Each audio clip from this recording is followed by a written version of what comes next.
Hey guys! Today we're diving deep into the twisted events of Haunted Place Episode 3. If you haven't caught up with the previous episodes, don't worry. Links are in the description. The episode kicks off with Yori performing a ritual, desperately trying to summon Yoon. Meanwhile, we see Lee Gang lying down with his parents by his side. But Herace, the terrifying part, Yoon's soul, which had been swallowed by the 8-foot ghost, is trapped inside Lee Gang. The ghost itself is still hiding within him. Hearing Yori's voice, Yoon's soul tries to break free. Suddenly, Lee Gang vomits violently and Yoon's soul escapes. Yori recalls her past conversation with the water ghost, Im, where she had asked if the 8-foot ghost had consumed Yoon's soul and where it might be hiding. Im had gestured toward a specific place, and that's exactly where Yori heads now. As she looks around, Yori mutters to herself about the strange, overwhelming smell, one she has never encountered before. Then she sees Yoon, trying to run, but stumbling to the ground. Yori follows him and arrives at a chilling scene. Out of nowhere, the 8-foot ghost grabs Yoon by the neck and starts dragging him away. Yori wants to rush after them, but Kong Chul appears just in time, grabbing her and stopping her from following. Yori struggles, yelling for Kong Chul to let her go. But he firmly tells her that it's useless. The 8-foot ghost already devoured Yoon's soul. Even if Yoon appeared free for a moment, it was only temporary. Kong Chul warns her. If she keeps pushing, the ghost will consume her too. Elsewhere, Kyuzin talks to Lee Gang's grandmother, explaining that the ghost will stay inside Lee Gang forever until he dies. The old woman insists that her grandson, Youngin, will stay safe. Meanwhile, Pangson steps outside, feeling like he sensed something paranormal but unsure what it was. Cut to the king and queen, who are with an unconscious Lee Gang. After checking on him, they're relieved that he's simply asleep. However, Lee Sang steps outside and breaks down crying for his son. Later, Yori and Kong Chul return home. Kong Chul reflects painfully on how the 8-foot ghost captured Yoon, someone who didn't deserve such a fate. Yori almost falls, and Kong Chul helps her, but she pushes him away, accusing him of hiding the ghost's existence from her all along. Kong Chul admits it. He already knew the 8-foot ghost lurked in the palace. He didn't tell her to stop her from panicking. But shockingly, he reveals something even more devastating. Yoon had known too. Yori can't believe it. Kong Chul insists it's true. Yoon had seen her fighting a one-legged ghost and realized how strong she was. That's why he invited her. He wanted her help to extract the 8-foot ghost from Lee Gang. Yori, furious and heartbroken, remembers the time she had trusted Yoon. That night, while Yori sits lost in thought, Kong Chul approaches her, but she refuses to even look at him. Then Yoon's mother appears, noticing the tension between them and asking if they fought.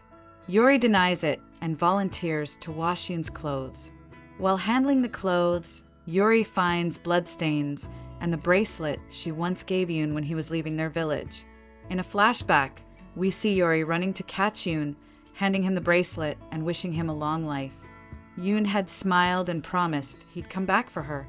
In the present, Yori, heartbroken, throws the bracelet away. Meanwhile, Bang Yeon watches from the shadows, realizing that Yori might uncover even more about the 8-foot ghost. The next morning, Kong Chul wakes up late and panics when he realizes Yori is missing. He yells at Yoon's mother for not waking him, but she scolds and beats him with a stick for speaking rudely. In frustration, Kong Chul uses his powers, creating a violent windstorm, but it quickly fades and he calms down, accepting the food she gives him. Meanwhile, Yori works elsewhere when Young Sung approaches, asking if she knows where Yoon is. She denies knowing. Young Sung says the king is calling for Yoon, but has no idea where to find him. Meanwhile, King is adjusting his glasses and complains they are loose. Yori inspects the stone used to fix them and soon encounters him again. Yori tells him she's willing to help her get revenge, but she needs IMS help in return. Later, Yori carries a jar to the field where children are playing. One boy, Parkin, accidentally kicks his ball toward Yori. then rudely insults her before running off. Yori fills the jar with air. Youngin, playing nearby, notices a maid. It's him. Youngin is confused because he thought him had died after jumping into a well. He follows him, but when he looks again, she's gone. Peeking into Yori's jar, drags him inside. Inside the jar, screams at Youngin, blaming him for her death. In a flashback, we learn the horrifying truth. Youngin had sexually assaulted him. Other kids had seen it, and when they tried to stop him, Yori had arrived and smashed the jar to free him. Now, tells Yori she feels somewhat avenged, but asks her to bring Lee Gang's shirt from the Mija Tower.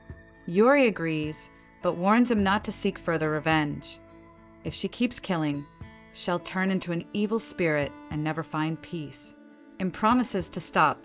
Meanwhile, Kang Chul returns to Yori's workplace, only to find she has already left secretly.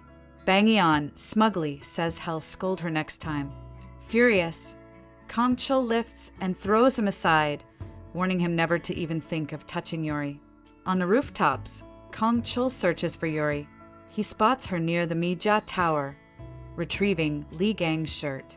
Confronting her, Kang Chul accuses her of meeting spirits again. Yori denies it and scolds him for recklessly jumping across rooftops. She reminds him that he's carrying Yoon's body and needs to be careful. Yori notices Kang Chul's flushed face and, concerned, touches his forehead. He's burning up. Embarrassed, Kang Chul pulls away, claiming he's red because she's annoying him, not because he's sick. He urges her to return home with him, but Yori refuses, saying she still has work to finish. Suddenly, they spot Yes nearby. Yori yells out for Yoon, but Yes ignores her and says the king is summoning him. Yori tells Kang Chul to go meet the king and promises to wait for him. Later, at the palace, Lee Sang meets with the war minister, Sak Ju, the same man who had attacked Yoon. Lee Sang covers up the truth, claiming bandits attacked Yoon. Meanwhile, Young Sung brings Yoon to the king, but Yoon mysteriously disappears.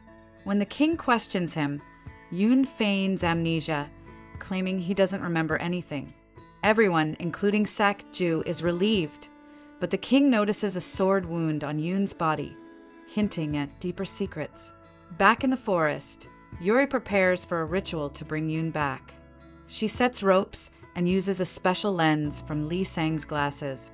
Elsewhere, Young Sung realizes one lens is missing and panics, knowing Yori must have taken it. Meanwhile, in the king's palanquin, Yoon smugly lounges until Young Sung yells at him to behave. At the forest ritual site, Yori rings bells. Hearing them, Lee Gang stirs awake, desperate to get out. Despite the guards' attempts to stop him, Lee Gang breaks free and runs toward the bells. He finds Yori, who claims she wants to become his student. Laughing eerily, Lee Gang agrees, but as they dance, Yori binds him with ropes. Realizing her plan, Lee Gang violently attacks, choking Yori. Just when things seem dire, Kang Chul arrives, saving Yori by throwing Lee Gang off. A fierce battle erupts. Soldiers arrive, but Kang Chul threatens to kill Lee Gang if they intervene. Yori continues the ritual, forcing the 8-foot ghost out of Lee Gang's body. Lee Gang vomits it out, but the ghost escapes. As Yori secures Lee Gang, an arrow is fired at her, but Kang Chul leaps into its path, protecting her. The 8-foot ghost crosses the barrier and heads straight for the king. Yori panics, realizing the king has been possessed. Kang Chul prepares for the terrifying showdown, and the episode ends. We'll meet again for episode 4, dropping tomorrow. Stay tuned and don't forget to subscribe to Popverse.